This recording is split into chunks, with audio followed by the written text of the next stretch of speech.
Un soldat marche sur une mine sans s'en rendre compte. Il se retourne comme si de rien n'était.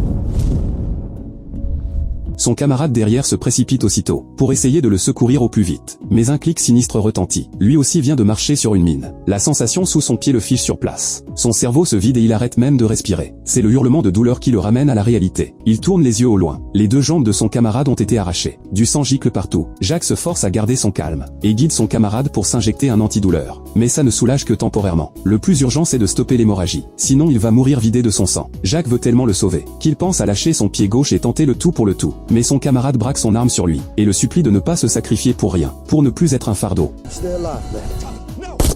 Jacques s'effondre complètement. Il hurle de douleur pour son frère d'armes, mais son instinct de survie le cloue sur place. Pour honorer le sacrifice de son camarade, Jacques accroche les armes sur son épaule, ajuste son centre de gravité, et recule son pied droit d'un demi-pas. La sueur froide lui coule dessus. Il s'accroupit à demi avec une prudence extrême, sort son couteau, et le glisse dans le sable par le côté. Mais la mine est enfouie trop profond. Le couteau ne sert à rien, pour s'en sortir vivant. Il repère une radio non loin. Il dénoue ses lacets et les attache à sa veste militaire, puis détache la sangle de son fusil, pour rallonger la corde de fortune. Mais n'osant pas trop forcer, ses 3 premières tentatives échouent. Il doit changer de position, se relever pour un dernier essai. Mais dès qu'il force, il perd l'équilibre. Il plaque sa main au sol pour se stabiliser. Par chance, il réussit à attraper le sac, et en sort la radio. Il peut enfin appeler du renfort. Sauf que la réponse du QG est encore pire que la mine sous ses pieds. Une tempête de sable fait rage dans la zone. Les hélicos ne peuvent pas décoller. Il doit tenir sur place pendant 52 heures, mais en plein cœur du désert, sans provisions suffisantes, avec le risque d'être repéré par l'ennemi, et une meute de loups qui rôde. Il supplie le QG de trouver une solution, mais la radio tombe en rade. Jacques est totalement livré à lui-même. Il règle sa montre en compte à rebours, et s'apprête à manger pour reprendre des forces. Au moment de boire, il découvre que sa gourde est quasi vide. Sans eau dans le désert, c'est une condamnation à mort. Avant même qu'il puisse réfléchir, il aperçoit au loin un vent d'aimant, une tempête de sable monstrueuse qui engloutit tout sur son passage. Jacques se couvre le visage avec son foulard,